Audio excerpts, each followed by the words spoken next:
Hey everyone, welcome back. My name's Patrick. In this video, I'm going to do something a little bit different from my previous videos. This is going to be a hand history review. I'm going to be reviewing 3 hands that I played at 510 over the last few weeks, which were all big pots and really interesting hands. Hopefully this will give you some insight into how I review hands, how I think about hands, and I hope you learn something from it. So let's jump in. First hand here is going to be a really sick spot. Cutoff opened and I 3-bet from the small blind. We're deep, so probably could go a little bit bigger on this 3-bet, but for whatever reason I didn't. Facing a 4-bet, and I call with king queen suited. For whatever reason in the GTOWizard ranges that I'm going to pull up, king queen suited is a pure fold, but I think that mostly has to do with the rake structure.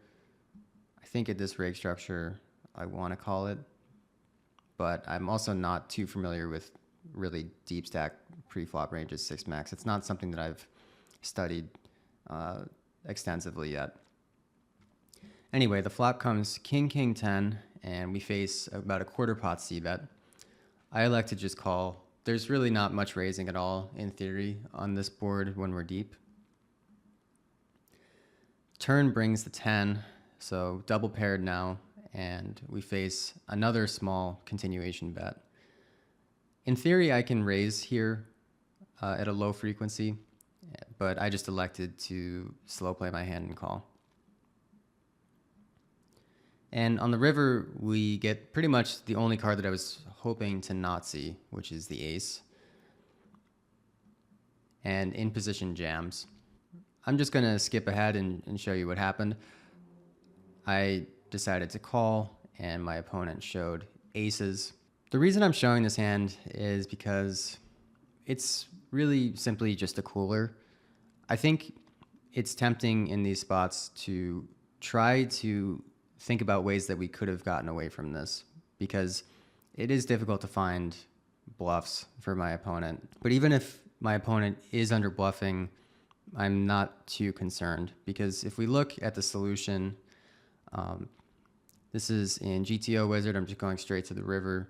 This is the cutoff jamming range, and he does need to find quite a few bluffs with low pocket pairs and low suited connectors, and then just mostly jamming king X and pocket aces for value. But if we look at my defense, so the only hands that I really get to fold here are jacks and queens. Interestingly, ace jack and ace queen are both pure calls, and they're very plus EV calls. It's pretty intense that these hands are so plus EV to call, because they're just bluff catchers, but the removal for some of these combos is really, really strong, because we're blocking aces and ace king, which is the main portion of his value range. But like I said in the beginning, we don't have king queen suited in the range, but we can look at king jack. It should be basically the same. King jack is making 60 big blinds to call, according to this sim. So if you were to fold here, you're punting 60 big blinds in EV in a single hand, in theory at least, which is just a truly massive mistake. It's really, really hard to make a mistake that big in poker. So the point of my analysis in this hand is really just to say that this is just a cooler.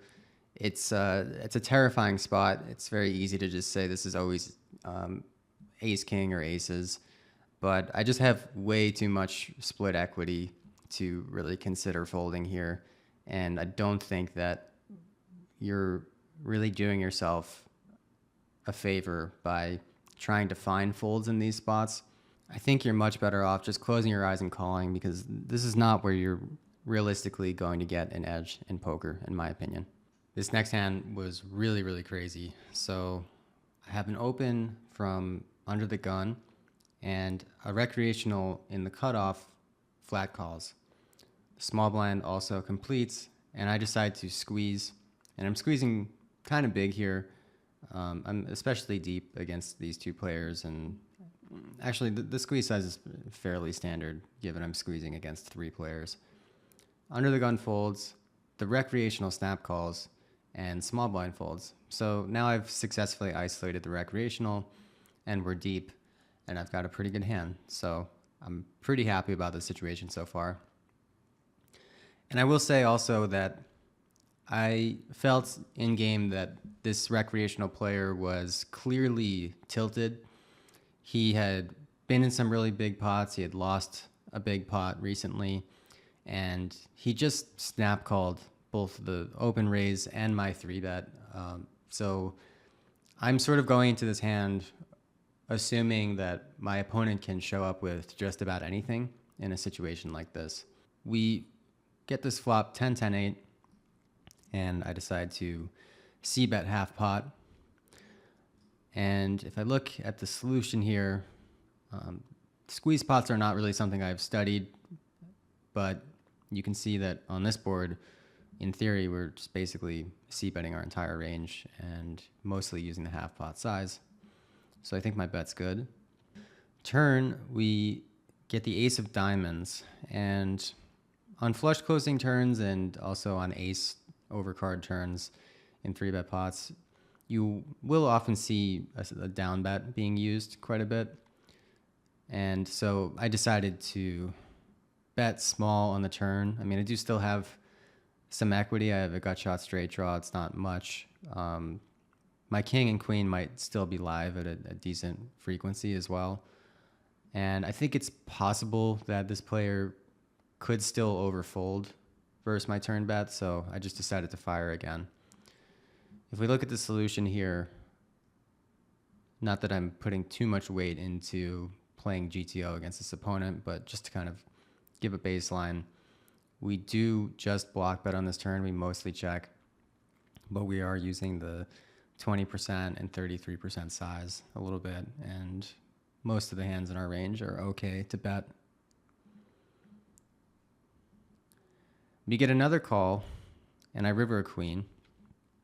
I think it's a pretty clear pure check at this point.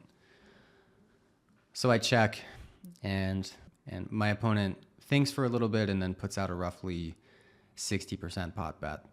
So I would like you to take a moment and think, if you were in this spot, would you fold, call, or would you raise? And the reason I'm emphasizing the third option, would you raise, is because I always think it's good to at least consider raising. I think a lot of players, when put into a situation where they're facing a river bet, will just only consider folding or calling. And not even just in river situations, but in a lot of situations. The problem with that is you end up playing way too passively. There are many spots where you actually do want to raise with a bluff or just with a sort of non-nutted hand, but still wants to raise for value or for protection. And if you don't ever consider raising, you're just going to end up playing way too passively, and you're going to be the kind of opponent that is pretty easy to just steamroll and plays a very straightforward type of game. In this case, against this particular player, I would never raise here, just because I don't think that a recreational is going to be making very many big laydowns, so why would I make an ambitious bluff raise? But in general, when you river a pair and it's sort of a weak hand, it's often the case that you will bluff raise at some frequency because your hand has pretty good removal qualities against your opponent's nut value. So I personally wouldn't raise, but I don't think it's unreasonable in theory to consider raising here. And so the question becomes, would you fold or would you call? While you're thinking it over, let's look at the solution. So on the river, I am pure checking king, queen. It would be a pretty big mistake to turn this hand into a bluff. And then burst 60% pot bet. King, queen, you can actually see, in theory, is raising quite a bit. So king, queen of hearts and king, queen of spades are actually our main bluff in this spot, which is pretty interesting. But when they're not bluffing, they're calling, and it's a marginally plus EV call. But this situation is not really like the previous situation in the 4-bet pot with king, queen, because we're much closer to indifference here. And so it's really going to depend on whether we think our opponent is going to underbluff or overbluff in this spot. And I think it's easy to look at this board and to just not be able to see any bluffs because it's a triple Broadway flush close board. It's just difficult to find too many hands in my opponent's range that, realistically would get to the river and bluff. But going back to what I said originally about this hand is that my opponent is a tilted recreational, and I could kind of expect him to show up with anything here. So because of that, I decided to just close my eyes and call. And pretty teachable moment here. Look at what he showed up with. So the pre-flop is obviously insane, and the flop is even more insane. Turn, you can sort of see why he would float with a diamond.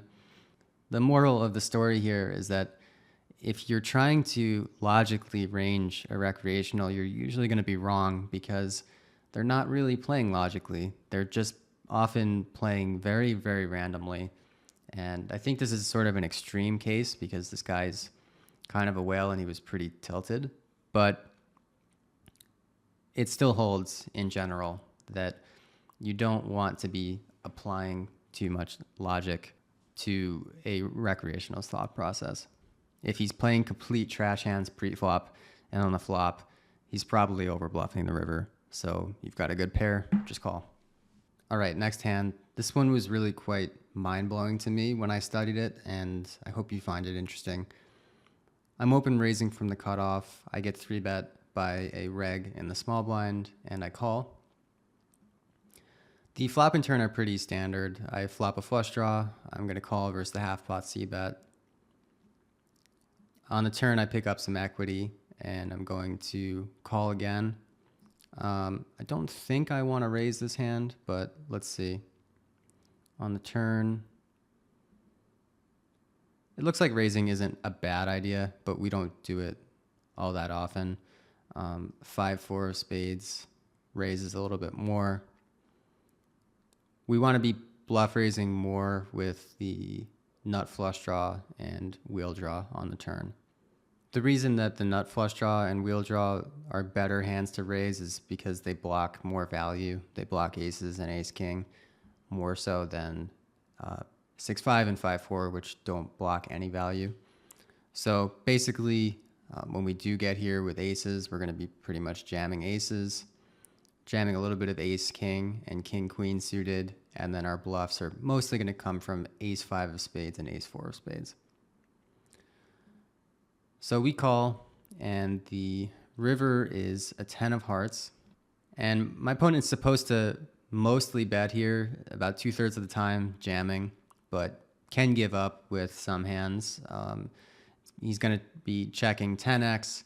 He'll also give up with some missed flush draw, but those are pretty much the only hands that my opponent wants to give up with.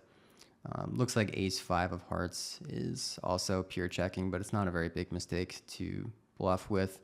You can see hands like ace 5 of diamonds or clubs are going to be pure jamming, and they're pretty plus EV to jam just because this board is quite a good run out for out of position. It's like nothing really hit, and has a pretty big range advantage and nut advantage against me. So expect him to be jamming a lot, but he actually did check the river, and I have 6 high. I basically, with the exception of 5-4, never get to the river with a weaker hand. So I want to be jamming here. I do think that when you first start studying theory, you might learn certain heuristics, like if you have a missed flush draw on the river, you don't want to be bluffing with those combos because you're blocking your opponent's folds. And that's true. I am blocking some of my opponent's check folds. For example, ace 5 of spades, ace 4 of spades. But that's not really the important thing. The important thing is that I have an extremely weak hand. I really don't have many weaker hands, and I need to find bluffs on this river because otherwise, obviously, my value is not going to be balanced. But I think it is reasonable, especially for a newer player, to decide to check this back occasionally. Or if you're running really badly, or if for whatever reason you just get it in your head that your opponent's trapping here, which he really shouldn't be doing very often. It's possible that you might just say, I've got a missed flush draw, and I don't know, who knows, maybe I don't think my opponent's going to overfold here. I'm just going to check this one back. Well, if you do check this back, 6-5 of spades is making 60 big blinds to jam. And of course, if you check, you always lose. So checking the EV is 0. All in EV is 60 big blinds. So this is really an even bigger mistake than the first hand that I showed. Somehow, if you were to fold the first hand, that would have been a 60 big blind mistake. This is a 60 big blind mistake in a much smaller pot. So it's a truly, truly massive mistake if you were to ever give this up. This is a mandatory bluff. And I think it's common for players to not realize that, in theory, bluffs can be very plus EV. That's going to be especially true in kind of give up lines like this one. So in this case, my opponent bet twice and then checked to me. These lines don't really work the way that classical theory will tell you they're supposed to work. Classical theory will say that your mandatory defense frequency is based on the bet size of your opponent, and versus a half pot bet, you're supposed to fold like a third of the time. Well, in this case, that just doesn't really happen. You can see that against my 55% pot bet, out of position in theory is actually folding 78% of the time. So it's a sort of a kind of a weird line where out of position checks occasionally, and then when out of position does check, just gets to massively overfold relative to the sort of classical mandatory defense frequency. And when this is the case, it's pretty common for your bluffs to really print money. And this is a much more important heuristic than, say, something like, well, I have a missed flush draw here, so this is a suboptimal bluff. So the moral of the story is, don't just assume that your bluffs are not making very much money, that they're just indifferent in theory. Occasionally, bluffs can be extremely profitable and very mandatory. All right, guys, that's it for this video. I hope you enjoyed that, and I hope you learned something. If you did like this format, the hand history review, please give me a like on this video. I'd really appreciate it. I'll catch you guys in the next one.